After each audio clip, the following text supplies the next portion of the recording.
sebulan, 2 bulan, 3 bulan, tidak ada perkembangan dari pembangunan pembangunan rumah itu. Bahkan kalau lihat di faktanya pernah kita cek sama-sama, fondasi pun tidak ada. Korban ini pernah ada menemui pihak developer, dan dari pihak developer ini selalu memberikan janji-janji manis lah, tapi tidak pernah ada keseriusan ada untuk bertanggung jawab itu ya.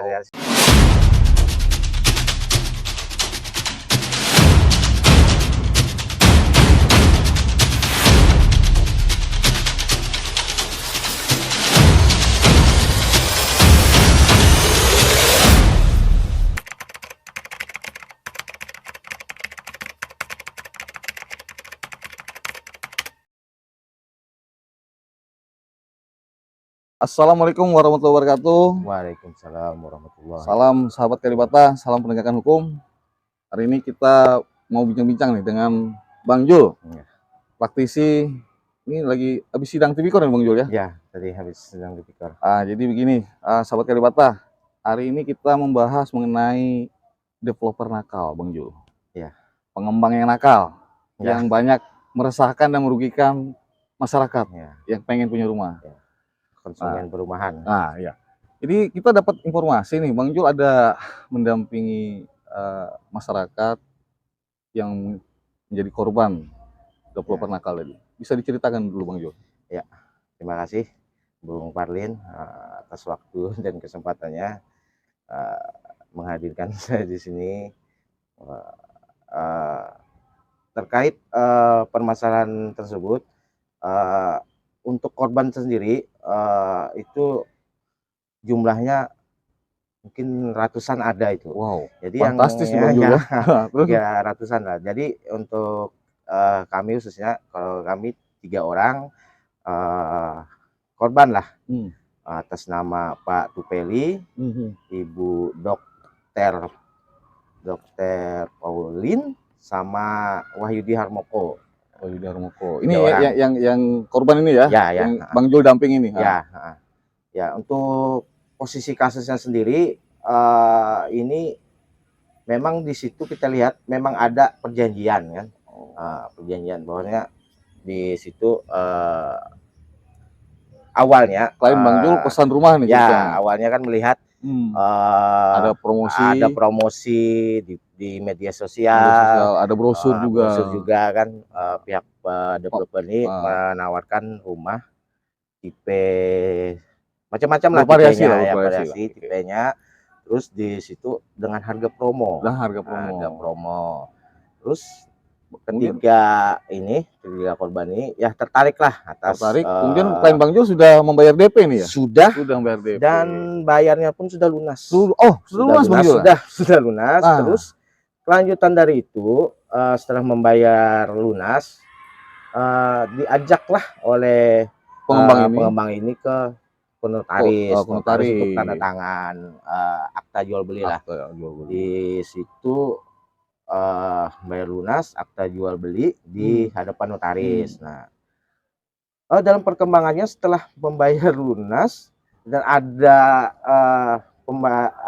tanda tangan akta jual beli di notaris, itu sekitar tahun 2020.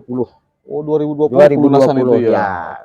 2020, sebulan, 2 bulan, 3 bulan, tidak ada perkembangan dari pembangunan pembangunan rumah itu. Bahkan kalau lihat di faktanya pernah kita cek sama-sama, fondasi pun tidak ada. Bang Jul izin sambil ngerokok ini. Izin pun tidak ada, fondasi pun tidak ada terbangun kan sampai itu. Jadi terus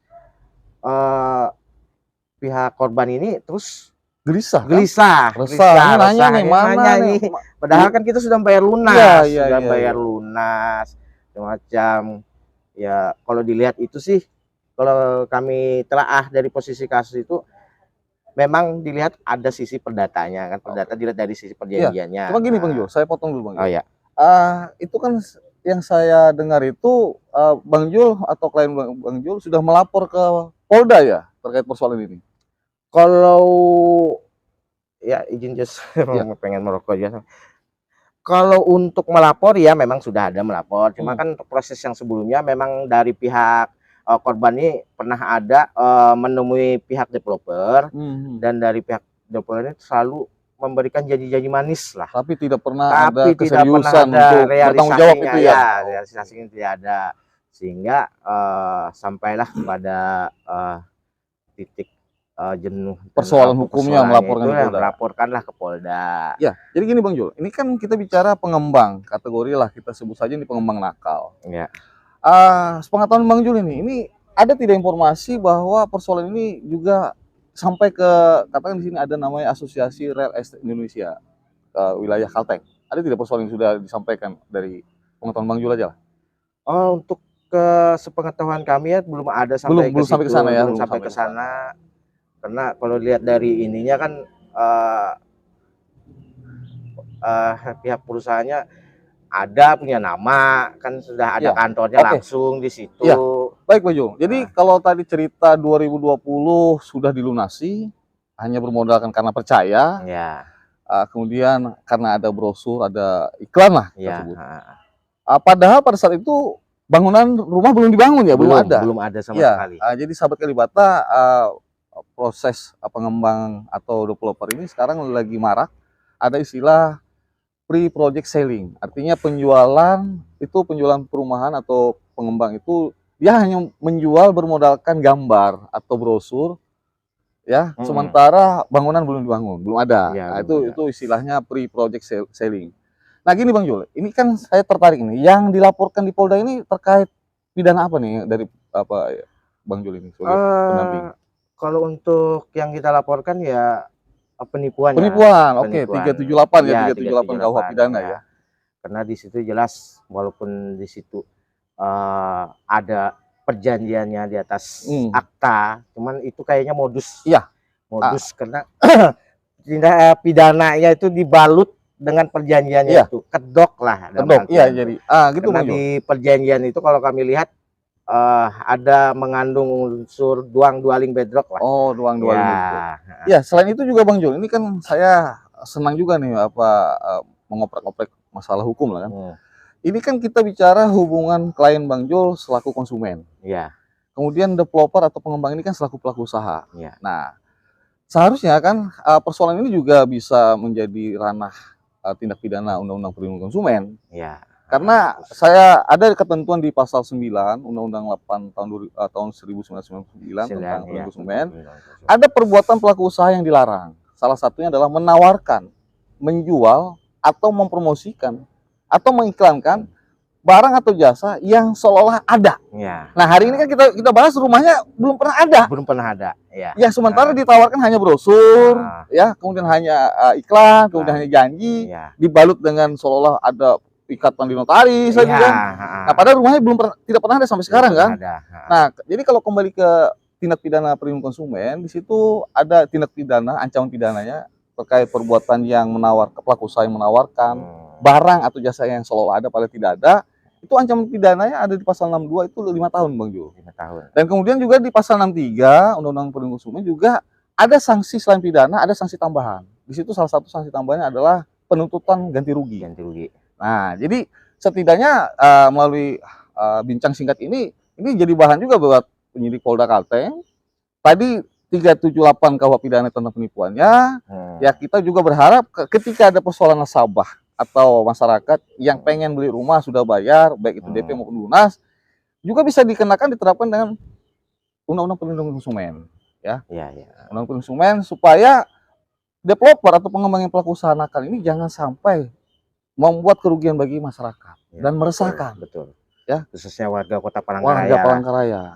Karena kan persoalan ini yang kita ketahui bersama bukan hanya sekali ini Bang Jul. Sudah sering terjadi sebelum-sebelumnya kan? Ya, sebelum-sebelumnya juga pernah ada dulu kasus yang katanya di mau bikin apartemen perumahan, perumahan. Itu kan banyak korban itu Bang Jul, ya kan? Itu malah ribuan. Malah ribuan sampai sekarang hak para nasabah yang sudah bayar DP itu kan nggak jelas Bang Jul. Nah, ya kan? Nah, kita jangan sampai seperti itulah.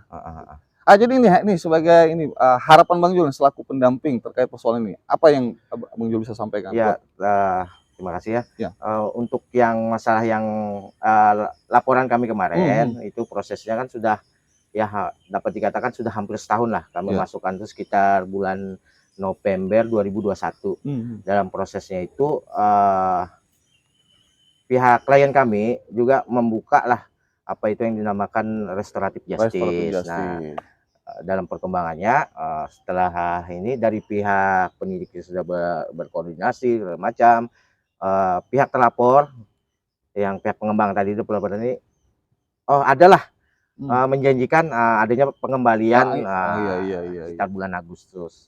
Rupanya tidak ada realisasi, kena prank lah. Padahal di situ pihak ininya pengembangan itu sudah membuat surat pernyataan loh. Di hadapan penyidik itu? Ya, di hadapan penyidik, dan dikasih tahu kepada kami bahwasanya ini sekitar bulan Agustus bulan tahun ini tadi pengen mengembalikan itu kerugian yang di sana. Tapi tidak ada realisasi, Bang Jul. Ya, kalau ketika itu tidak ada realisasi, Bang Jul nih sebagai pendamping, ini penyidikan yang dilakukan Polda ini kemana nih arahnya nih menurut Bang Jul ini? Ya setelah itu kan karena prank itu kan, jadi kami merasa ini orang ini memang nakal kan, bisa dikategorikan pemain lah. Jadi untuk tindak lanjutnya dari kami, itu sudah tertutup peluang kami untuk membuka jalan untuk restoratif justice. Jadi kami bikin lagi surat menuju ke penyidik bahwasanya itu untuk segera dinaikkan dari tahap penyelidikan menjadi penyidikan. Jadi pada intinya laporan di Polda itu berharap ada kepastian hukum, Bang Jul. Karena apa? Karena ini sudah tidak ada tiket baik sudah kan? Tidak ada tiket baik untuk menyelesaikan. Baik sama sekali. Sementara klien Bang Jul sudah rugi secara material dan imaterial juga. Jadi ya harapan Bang Jul tentu sudah tepat, berharap penyidik ini segera serius menangani laporan ini. Yang awalnya memang diupayakan diselesaikan baik-baik, tidak ketemu, harapannya harus segera serius di penyidikan lah. Ya itu juga Bang Jul. Ini sahabat Kalipata, tadi saya ulangi lagi ini pesan juga nih kepada penyidik Bang Jul ya. Persoalan-persoalan begini jangan pernah dianggap sepele. Tadi kita bilang ini sudah ada kerugian. Jangan ada nampak nanti ini perdata, jangan gitu dong ya. Harus ditelaah, diteliti, dipelajari dan analisa dengan benar. Kalau memang ada unsur pidananya, ya naikkan. Ya salah satu tadi saya tertarik ketika bicara developer nakal atau pengembang yang dinamakan pelaku usaha nakal, ada tindak pidana perlindungan konsumen. Itu. Kan undang-undang perlindungan konsumen itu kan alternatif lah. Kalau yang memang ini kan yang utama kan KUHP secara aturan itu kan. Jadi itu hak dari sebenarnya hak penyidik kan untuk ini ya, yang mana yang lebih tepat yang cuma. Kalau kami berharap tetaplah untuk urusan penegakan hukum itu tetap berjalan lurus, tegak, dan sesuai dengan aturan hukum yang berlaku. Makasih Bang Jul. Ya, jadi kawan-kawan sobat Kalipata, ini di belakang Pengadilan Tipikor Palangkaraya. Demikian nih bincang singkat aja nih Bang Jul ya. Karena kalau Bang Jul ada kegiatan lagi nih ya. Ya rencana sidang lanjutan lagi. Cuma mungkin ada sedikit saran lah. Saran untuk warga Kota Masyarakat Palangkaraya khususnya Palangkaraya terkait pengen untuk membeli rumah atau apa, harusnya kedepannya lebih hati-hati lagi dan lebih waspada. Kita jangan melihat setelah hanya brosur, jangan hanya percaya dengan brosur. Kita juga harus mencek lingkungan sekitar, apakah benar ini tanah track record pengembang itu ya. Dan apakah lahan itu clean and clear, kan masalah itu kan juga itu yang utama kan. Sebelum perumahan dibangun itu kan masalah lahan itu harus clean and clear. Soalnya ada juga yang untuk urusan lahan belum selesai, tiba-tiba ditawarkan dibangun dan sudah itu di perjanjian jual beli dengan konsumen sudah terjadi, tahunya di kemudian hari digugat oleh itu. Jadi pada intinya hati-hati dan teliti lah. Ya teliti, jangan bosan kita bertanya untuk informasi yang lebih dalam lagi sebelum kita benar-benar menentukan kita harus membeli rumah itu. Nah demikian sahabat Kalipata, itu pesan dari Bang Jul. Saya juga kembali menegaskan bahwa persoalan membeli rumah baik kredit maupun lunas, setidaknya masyarakat mempelajari betul karakter pengembang atau developer, jangan terjebak atau mudah dirayu hanya gara-gara brosur. Karena hari ini kejahatan itu sudah semakin canggih Bang Jul. Kadang nampak kejahatan itu seolah-olah dia orang baik, padahal niatnya sudah ada pengen jahat gitu. Ya, dari Ya, jadi demikian sahabat Kalibata, mudah-mudahan bincang singkat ini bisa bermanfaat, setidaknya bermanfaat dalam konteks jangan mudah tertipu dengan developer atau pengembang yang nakal.